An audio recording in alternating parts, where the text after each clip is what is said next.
ओम नमो भगवते वासुदेवाय नमः। आप सभी को पापा कुशा एकादशी की बहुत बहुत हार्दिक शुभकामनाएं। भगवान श्री हरि अपनी कृपा आप सभी पर बनाए रखे। आश्विन मास की शुक्ल पक्ष की एकादशी को यह व्रत किया जाता है। पाप कुशा एकादशी का व्रत करने से भगवान श्री हरि प्रसन्न होते हैं। आश्विन शुक्ल एकादशी के दिन इच्छित फल की प्राप्ति के लिए भगवान विष्णु का पूजन किया जाता है। इस पूजन के द्वारा मनुष्य को स्वर्गलोक की प्राप्ति होती है।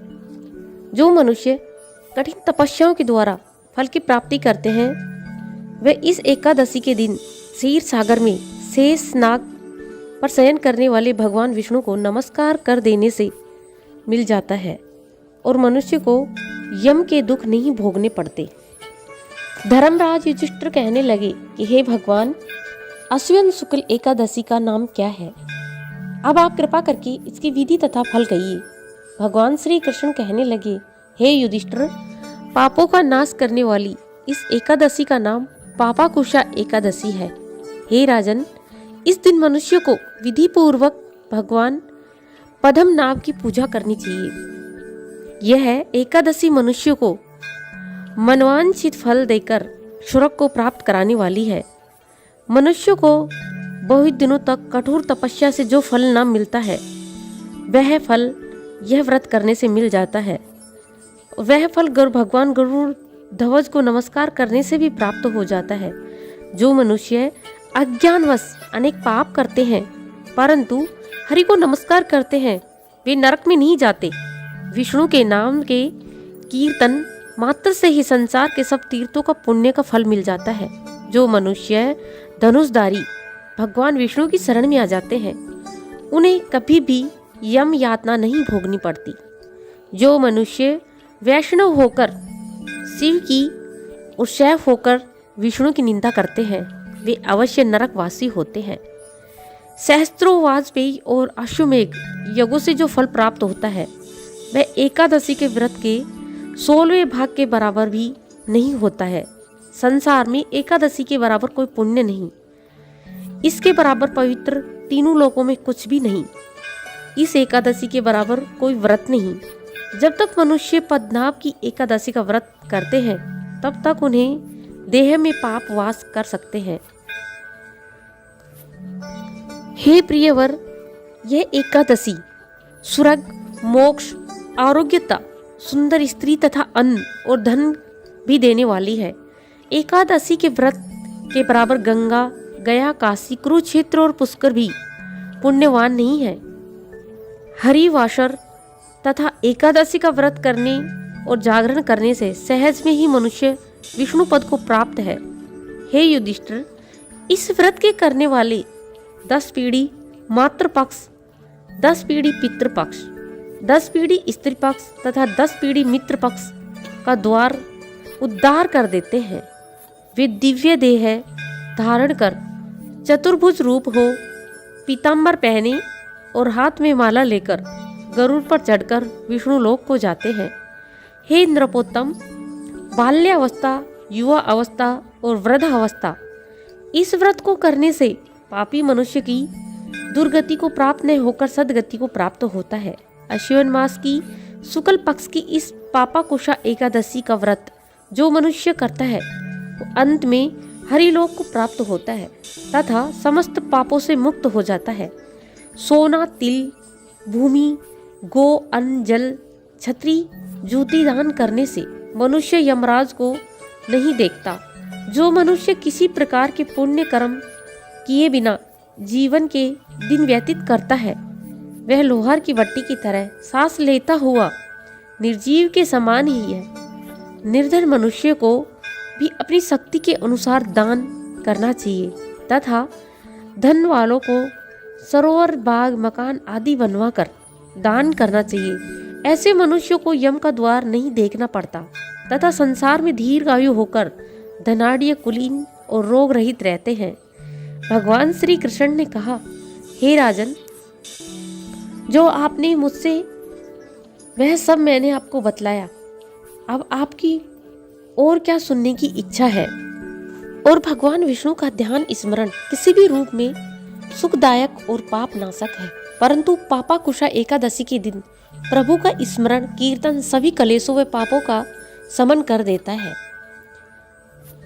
प्राचीन समय में विंध्य पर्वत पर क्रोधन नामक एक बहेलिया रहता था। वह बड़ा क्रूर था। उसका सारा जीवन हिंसा, लूटपाट, मदपान और गलत संगति, पाप कर्मों में बीता। जब उसका अंतिम समय आया तब यमराज के दूत बहेलिया को लेने आए और यमदूत ने बहेलिया से कहा कि कल तुम्हारे जीवन का अंतिम दिन है, हम तुम्हें कल लेने आएंगे। यह बात सुनकर बहेलिया बहुत भयभीत हो गया और महर्षि अंगिरा के आश्रम में पहुंचा और महर्षि अंगिरा के चरणों पर गिरकर प्रार्थना करने लगा, हे ऋषिवर, मैंने जीवन भर पाप कर्म ही किए हैं। कृपा कर मुझे कोई ऐसा उपाय बताइए जिससे मेरे सारे पाप मिट जाए और मोक्ष की प्राप्ति हो जाए। उसके निवेदन पर महर्षि अंगिरा ने उसे आश्विन मास शुक्ल पक्ष की पापाकुशा एकादशी विधि पूर्वक व्रत करने को कहा। महर्षि अंगिरा के कहने पर अनुसार बहेलिया ने यह व्रत किया और किए गए सारे पापों से छुटकारा पा लिया। इस व्रत पूजन के बल से भगवान श्री हरि की कृपा से वह विष्णु लोक को गया। जब यमराज के यमदूत ने इस चमत्कार को देखा तो वह बहेलिया को बिना लिए ही यमलोक लौट गई। बोलिए भगवान श्री हरि की जय। श्री विष्णु जी की आरती। ओम जय जगदीश हरे, स्वामी जय जगदीश हरे। भक्ति जनों के संकट क्षण में दूर करे। ओम जय जगदीश हरे। माते पिता तुम्हें मेरे, शरण गहूँ मैं किसकी। ओ स्वामी शरण गहूँ मैं किसकी। तुम्हें बिन और न दूजा, स्वामी बिन और न दूजा। आस करूँ मैं किसकी। ओम जय जगदीश हरे। जो ध्यावे फल पावे, दुख बिन से मन का। ओ स्वामी दुख बिन से मन का। सुख संपत्ति घर आवे, सुख संपत्ति घर आवे। कष्ट मिटे तन का। ओम जय जगदीश हरे। तुम पूर्ण परमात्मा, तुम अंतर्यामी। ओ स्वामी तुम अंतर्यामी। पार ब्रह्म परमेश्वर, पार ब्रह्म परमेश्वर। तुम सबके स्वामी। ओम जय जगदीश हरे। तुम करुणा के सागर, तुम पालन करता। ओ स्वामी तुम पालन करता। मैं सेवक तुम स्वामी, कृपा करो भरता। ओम जय जगदीश हरे। तुम हो एक अगोचर, सबके प्राणपति। ओ स्वामी सबके प्राणपति। किस विधि मिलो दया में, किस विधि मिलोगा आई। तुमको मैं कुमति। ओम जय जगदीश हरे। दीन बंधु दुखी हरता, तुम रक्षक मेरे। ओ स्वामी तुम रक्षक मेरे। करुणा हस्त बढ़ाओ, करुणा हस्त बढ़ाओ। द्वारी पड़ा मैं तेरे।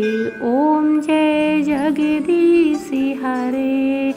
विषय विकार मिटाओ, पाप हरो देवा। ओ स्वामी पाप हरो देवा। श्रद्धा भक्ति बढ़ाओ, श्रद्धा प्रेम बढ़ाओ। संतन की सेवा। ओम जय जगदीश हरे। ओम जय जगदीश हरे। ओ स्वामी जय जगदीश हरे। ओ प्रभु जय जगदीश हरे। हंसे जनों के संकट, भक्ति जनों के संकट क्षण में दूर करे। ओम जय जगदीश हरे। बोलो विष्णु भगवान की जय।